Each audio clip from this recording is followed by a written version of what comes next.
Vous avez bien compris en écoutant cette conférence que ce duel, ou ce faux duel, entre Laurence Parisot et Besancenot n'est pas seulement quelque chose de circonstance. C'est une rivalité dont on voit bien qu'elle recouvre à l'examen une parenté, mais une parenté qui vient de loin.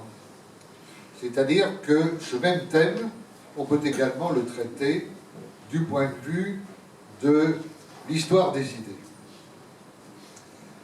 Et je voudrais, pour finir cette soirée, je ne sais pas combien de temps il nous reste, à peu près, disons une demi-heure, ce que je voudrais, c'est essayer de cerner la nature même du libéralisme, puisque l'enjeu de la conférence de Charles Robin, c'était de stigmatiser la double démarche de ceux qui, à gauche, croient pouvoir jouer le libéralisme sociétal ou culturel contre le libéralisme économique, et à droite, ceux qui pensent pouvoir jouer le libéralisme économique contre l'autre. En réalité, il y a une unité profonde du libéralisme, qui a été montrée par bien des auteurs dans l'histoire, et évidemment, l'un de ceux qui l'appelle à date récente de la manière la plus percutante, c'est Jean-Claude Michéa. Je crois que le point commun qui nous réunit ce soir, tous les trois, c'est sans doute d'avoir très profondément subi son influence. Alors, en un mot, le libéralisme, c'est la doctrine qui pose l'individu et sa supposée liberté naturelle comme les seules instances normatives de la vie en société, ce qui revient à dire qu'il fait de l'individu la seule et unique source des valeurs et des finalités qu'il se choisit. Cela signifie que l'idéologie libérale doit être immédiatement reconduite à cette autre idée fondatrice qui est l'individualisme, c'est-à-dire la philosophie qui considère l'individu comme la seule réalité et le prend comme principe de toute évaluation. C'est ce qu'on appelle en épistémologie l'individualisme méthodologique. Cette insistance sur l'individu, elle est tout à la fois descriptive et normative, c'est-à-dire que les libéraux considèrent que l'individu, c'est ce qui passe avant la société, en importance, mais c'est également cette famille de pensée qui prétend que l'individu a précédé, historiquement ou préhistoriquement, la collectivité. L'idée fondamentale, c'est que l'individu existe avant la société et qu'il tire de cette antécédence le primat que l'on doit lui reconnaître. Alors évidemment, très vite, l'objection a été faite aux libéraux de dire « mais la société, ça existe quand même, donc comment est-ce qu'on est passé de l'individu à la société ?» Et c'est à cette question que répondent les différentes théories de ce qu'on appelle le contrat social, qui est une sorte de fable mythologique dans laquelle on imagine que dans des temps très lointains, des individus isolés les uns les autres, et dont on peut supposer que vivant séparés, ils n'avaient même pas de langage commun, ont miraculeusement décidé d'entrer en société, de créer une société. Ce qui est intéressant, c'est l'explication qui est donnée de cela. Pour les libéraux, pourquoi est-ce que l'individu, qui vivait heureux, on ne sait pas trop comment, dans un isolement comparable à celui de Robinson Crusoe avant l'arrivée, bien sûr, de Vendredi, pourquoi est-ce qu'ils ont voulu rentrer en société? Eh bien, la réponse libérale, c'est que l'individu a créé la société parce qu'il y a trouvé une façon de satisfaire son intérêt. Cet intérêt varie selon les écoles. Selon Hobbes, c'est que la société offrait une sécurité contre la guerre de tous contre tous, qui était le propre de l'état de nature, ou bien que cet intérêt était de garantir la propriété, si on suit la théorie de John Locke. Mais dans les deux cas, c'est bien l'intérêt qui est le moteur fondamental de l'apparition des sociétés. Et c'est par là que le libéralisme dévoile son essence profonde. La grande erreur, c'est de croire que le libéralisme, c'est d'abord une économie ou d'abord une politique. En réalité, le libéralisme est d'abord une anthropologie, c'est-à-dire une manière de penser l'homme et de le définir. Et la façon dont le libéralisme définit l'homme, c'est comme un être égoïste, fondamentalement intéressé, et qui en toutes circonstances va poursuivre son meilleur intérêt matériel le plus souvent, et surtout, détail essentiel, qui est moralement fondé à le faire. À partir de là, on rentre évidemment dans ce qu'on appelle, de façon un peu abstraite, l'axiomatique de l'intérêt, c'est-à-dire que la vie sociale n'est plus à faire que de décisions individuelles et de choix intéressés. Il est capital pour les libéraux que l'homme soit posé avant et indépendamment de la société, car la théorie libérale du droit en tire directement ses prémices, en quelque sorte. Vous savez que là, les libéraux adhèrent à ce qu'on appelle le droit naturel moderne, tout à fait différent et même parfaitement opposé à ce qu'était le droit naturel des anciens. Dans l'Antiquité, le droit était extérieur aux individus, c'est-à-dire qu'il se définissait comme l'équité qui s'établissait dans une relation, équité que constatait ou que s'efforçait d'imposer le juge en disant le droit, d'où le terme de juridiction. Pour les libéraux, le droit n'est absolument pas cela. Le droit, ce sont des attributs que les individus tirent de leur nature même. Ils ont des droits comme ils ont des bras, des oreilles ou des jambes. Ils ont des droits en tant qu'ils sont des êtres humains. Et l'on comprend du même coup pourquoi les libéraux dissocient toujours les devoirs et les droits. Il y a toujours un argument de bon sens qui consiste à dire oui, mais enfin, si on a des droits, on doit aussi avoir des devoirs. Oui, mais pour les libéraux, les devoirs, on ne les a qu'après. Car on peut avoir des devoirs par définition par rapport à un autrui. Dans l'état de nature, où l'individu est seul, il n'y a pas d'autrui. Donc il n'y a pas de devoir. Il ne peut pas encore y en avoir. En revanche, il y a des droits. Donc, vous avez là un élément très important qui vous montre comment se relie le politique et le droit à l'intérieur de l'idéologie libérale, et à quel point l'anthropologie du libéralisme est une anthropologie économique avant même d'être une économie. Elle est économique parce qu'elle prête à l'individu comme comportement normal le comportement du marchand qui recherche son intérêt. Et à partir de ce moment-là, évidemment, les choses s'enchaînent. On comprend très bien pourquoi le libéralisme essaye de soumettre le politique à l'économique. Le politique étant perçu comme la sphère de la contrainte, et l'économique, au contraire, comme la sphère privative de la liberté. On voit très bien le renversement éthique, moral, que cette théorie suppose. Car s'il y a une chose que la plupart des religions et des philosophies antécédentes dont elles étaient convenues, c'était que rechercher toujours son meilleur intérêt n'est pas moralement justifiable en bien des occasions, qu'il vaut mieux rechercher autre chose. Mais là, cet élément de la recherche de l'intérêt qui rejoint tout à fait ce que disait Charles à propos de l'élément pulsionnel du capitalisme.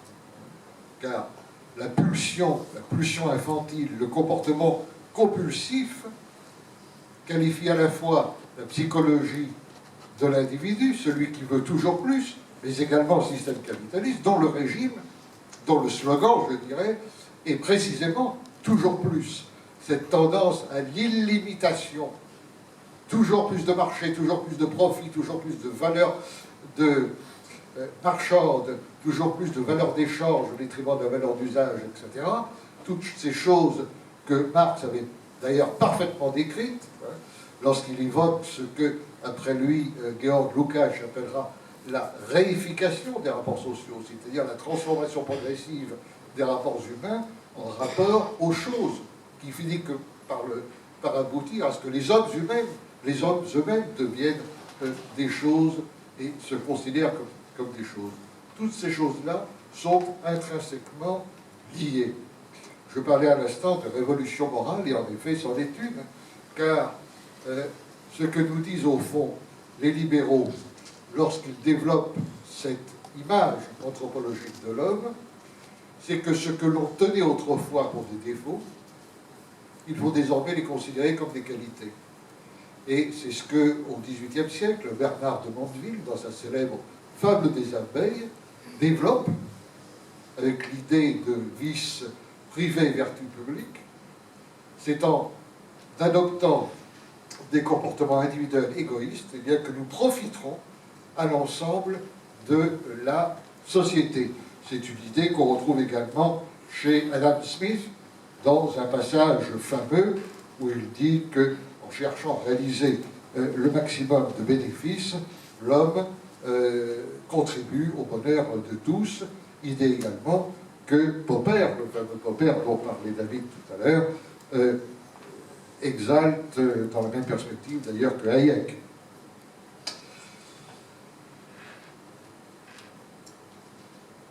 Donc cette interdépendance va se retrouver à la fois dans le libéralisme économique et dans le libéralisme culturel.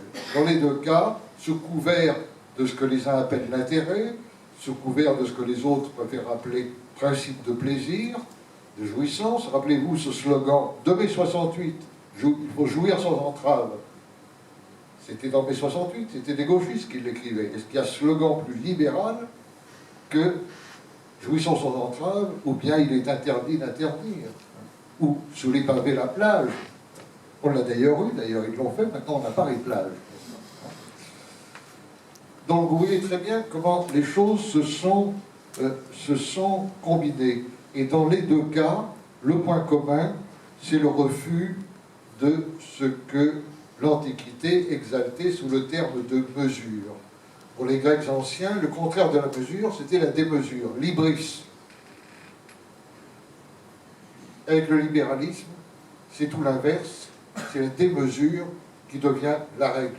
Les marchés doivent toujours s'étendre, les calculs doivent toujours se multiplier. Cette loi du calcul que dénonce très justement Régis Debray dans son tout dernier livre, cette idée que les valeurs d'efficience, d'efficacité, de rentabilité, de profitabilité, de calculabilité sont au fond les seules valeurs dignes d'intérêt, que les valeurs marchandes doivent faire disparaître toutes les autres valeurs. C'est cette hybris qui amène à rejeter la limite et par conséquent la frontière. Car la frontière, qui, il faut le rappeler, n'est pas un mur, mais une porte qui s'ouvre et qui se ferme, la frontière fait partie des limites. Et lorsque l'on prône la libre circulation des hommes, des marchandises, des biens et des services, là aussi, on veut supprimer les frontières, donc les limites, donc la mesure, donc ce qui permet de réguler, en sorte que ce vaste mouvement d'illimitation qui est propre au capitalisme, eh bien, rejoint tout naturellement l'appel au mélangisme généralisé, à l'indifférenciation, en sorte que toutes ces pulsions, finalement, se ramènent à une pulsion de mort.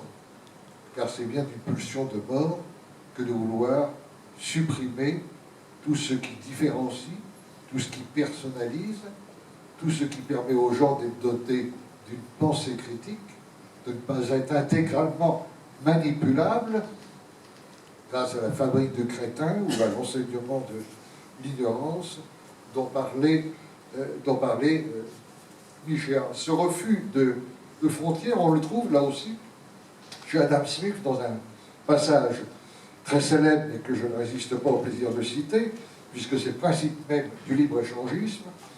Un marchand, écrit Adam Smith, n'est nécessairement citoyen d'aucun pays en particulier. Il lui est en grande partie indifférent en quel lieu il tienne son commerce, et il ne faut que le plus léger dégoût pour qu'il se décide à emporter son capital d'un pays dans un autre, et avec lui toute l'industrie que ce capital mettait en activité. Laisser faire, laisser passer, cela veut dire que le marchand n'a finalement pas d'autre patrie que celle où il augmente le plus son intérêt et fait son plus grand profit. Voilà quelques réflexions éparses, bien sûr. On pourrait aborder le sujet sous bien d'autres angles, on ne va pas se lancer dans un cours de philosophie. L'idée à retenir, je crois, c'est la grande unité du libéralisme qui prend des formes tout à fait différentes, qui peuvent paraître parfois s'opposer, mais qui fondamentalement trouvent dans une anthropologie spécifique un moteur pulsionnel, désirant, intéressé, qui est toujours le même. Et je crois que cette idée de l'unité profonde du libéralisme, développée par Michel et par d'autres d'ailleurs, aujourd'hui, elle fait des progrès. Et elle fait des progrès à travers une sorte de grand bouleversement d'idées que beaucoup constatent, mais qu'ils interprètent à tort. Ils l'interprètent à tort lorsqu'ils parlent de droitisation de l'opinion. Car quand on dit droitisation, on peut encore dire on profite quelle droite. La droite, jusqu'à présent, majoritairement, quand ça n'a pas été l'extrême droite raciste détestable, ça a été la droite libérale, orléaniste, bourgeoise. Ce n'est pas du tout elle qui profite. On voit au contraire la critique sociale changer de lieu. On voit au contraire la pensée critique se nouer, s'exprimer dans des endroits inattendus. Ce qui fait que s'il y a bel et bien aujourd'hui un grand renouvellement d'idées, et nous en parlerons dans le prochain numéro de la revue Éléments, qui consacrera à ce sujet tout un dossier, ce n'est pas forcément dans la direction que l'on croit. Le fait que nos deux amis soient passés par l'école du trotskisme, qui n'est d'ailleurs pas une mauvaise école, à condition d'en sortir, comme de bien d'autres, est lui aussi, je crois, révélateur. Les révélateurs de clivages transversaux qui s'annoncent. La grande erreur étant de croire que les vieux clivages sont encore opérationnels pour analyser le monde actuel et celui qui vient. Pour le dire avec une formule, en un mot, le clivage aujourd'hui le plus opérant, ce n'est plus le clivage gauche-droite qui n'ouvre plus, qui est une clé interprétative qui n'ouvre plus aucune porte. Le vrai clivage opérant aujourd'hui, c'est qu'il n'y en a plus qu'un. C'est le clivage qui oppose le peuple aux élites mondialisées. Et c'est dans cette perspective-là que nous nous citons. Je vous remercie.